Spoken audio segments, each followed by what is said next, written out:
Hello guys, मैं भावना आ गई हूँ अपनी कहानी बदला लेकर।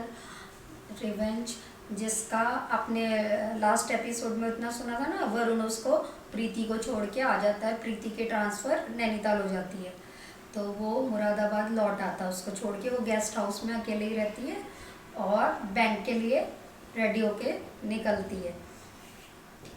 स्कूटी से ही चली जाती है, मामा जी स्कूटी दे के गए थे अपनी एक्टिवा उसको। तो वो अपना रेडी होके चली जाती है बैंक की तरफ। बैंक में उस दिन बहुत काम होता है, लोगों से इंटरेक्शन भी बहुत होता है उस दिन। सबसे मिलना जुलना, पहला दिन होता है, बहुत ज़्यादा हैट्रिक रहता है उसके लिए।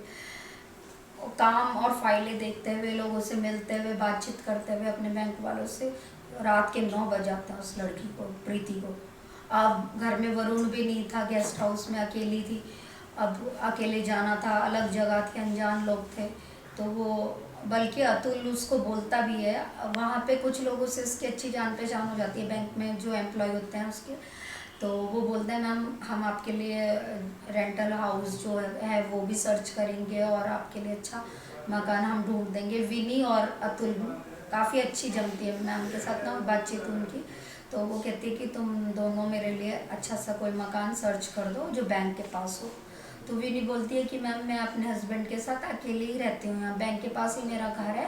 कि आप चाहो तो आप मेरे घर में, जब तक ये मकान नहीं मिल रहा, आप मेरे साथ रह सकती हो गेस्ट हाउस की जगह। अब गेस्ट हाउस में अकेले रह रहे हो।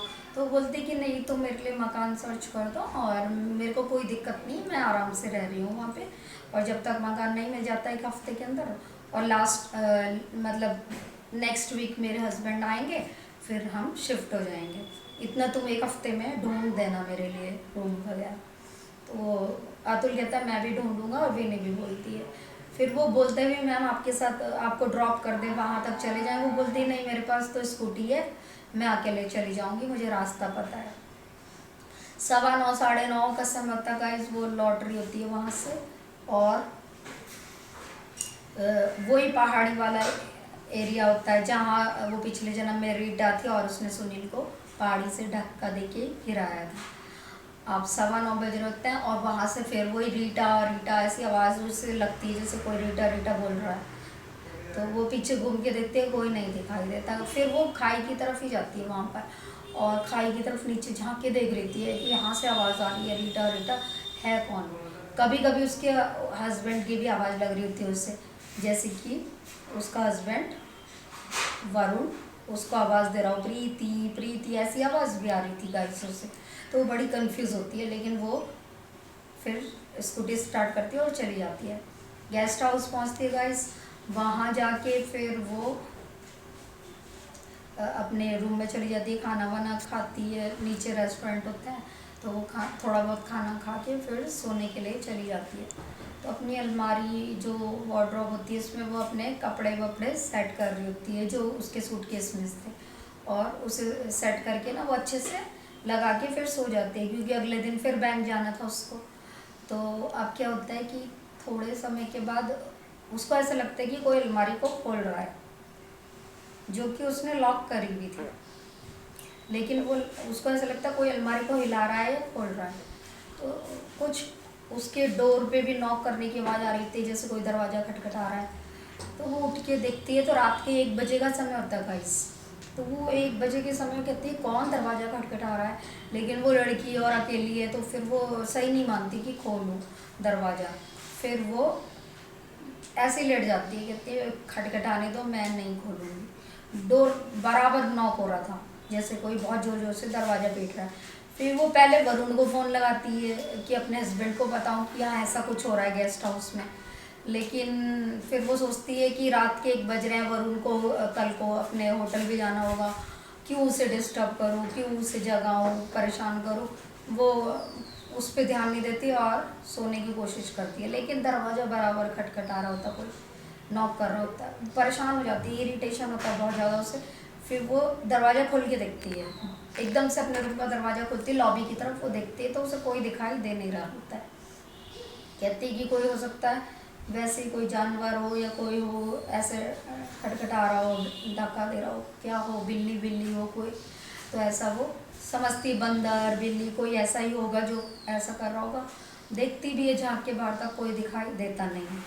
तो फिर वो आके अपने रूम में लेट जाती है। ठीक है गाइस, और लेट ही रही होती है। उसके बाद फिर से दरवाज़ा नॉक होने लग जाता है, तो परेशान हो जाती है। फिर वो विंडो से झांक के देखती है।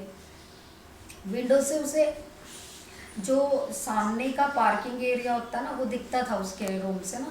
तो पार्किंग एरिया के पास ही काफ़ी लंबा सा एक आदमी खड़ा हुआ दिखाई देता है उसको। लॉन्ग ओवरकोट पहना होता है, जो कि ये मौसम भी नहीं था कि ओवरकोट पहना जाए, इतनी तो ठंड भी नहीं थी। होता है ठंडा मौसम, लेकिन ओवरकोट वाली ठंड तो वहाँ होती नहीं। उसने हैट लगाई थी ओवरकोट, तो उससे बड़ा वियर्ड लगता कि ये ओवरकोट में ये आदमी सामने ऐसे क्यों खड़ा है, वो भी इतनी रात को। तो तब वो थोड़ा सा डर जाती है। वो कहती है स्कैरी तो है, बाहर जाना सेफ नहीं है। वो विंडो बंद करके लेट जाती है, अपना मोबाइल चलाने लग जाती है। नींद तो कहाँ आ रही थी उसको, तो थोड़ा डर जाती है। फिर वो सोचती है कि मैं विनी को बात करूँ। विनी ने उसको फ़ोन नंबर दिया होता अपना। फिर विनी और अतुल को फ़ोन लगाती है। पहले विनी को लगाती है, विनी नहीं फ़ोन उठाती, अतुल उठा लेता है। वो अतुल को बताती है कि सामने पार्किंग एरिया है और वहाँ उसके रूम से उसको एक अजीब सा आदमी खड़ा हुआ दिखाई दे रहा है, जिसने ओवरकोट पहना है, हैट पहनी है, और वो कुछ नॉर्मल नहीं लग रहा है। और उसका बराबर रूम भी कोई खटखटा रहा है। तो वो बोलता है कि तुम रिसेप्शन को कांटेक्ट करो और रिसेप्शनिस्ट को बोलो, या जो भी मतलब गार्ड वॉचमैन जो भी होगा वो चेक करेगा कि आप मामा जी से बोलो। वो बोलते हैं मेरे पास तो किसी का भी नंबर है नहीं यहाँ पे, मामा जी का तो है। फिर वो ऐसे ही करती है, वो मामा जी को बताती है कि कोई उसका दरवाज़ा खटखटा रहा है, उसे डर लग रहा है, परेशान हो रही है वो।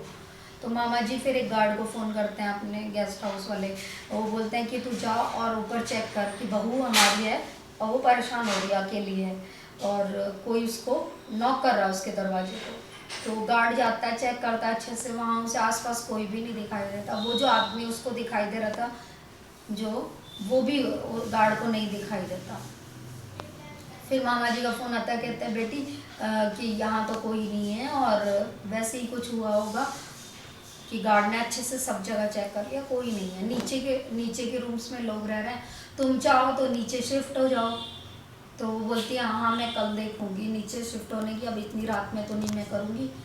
फिर वो बोलते हैं कि अच्छे से चेक कर लिया, तुम घबराओ नहीं, सब कुछ ठीक है, तुम सो जाओ। तो कहते हैं ठीक है, फ़ोन काट देती है और सोने की कोशिश करती है।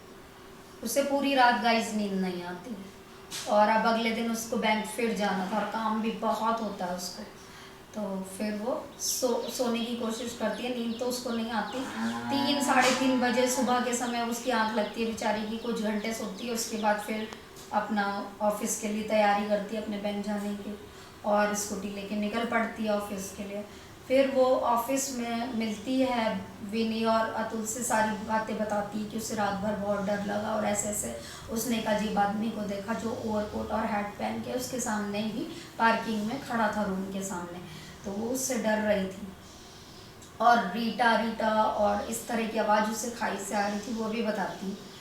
तो वो कहते हैं कि पता नहीं ये ऐसा क्यों है। चलो तो गाइस ठीक है, यहाँ तक हमारी सेकेंड एपिसोड ख़त्म होती है। अब थर्ड एपिसोड में हम मिलते हैं। Thank you guys.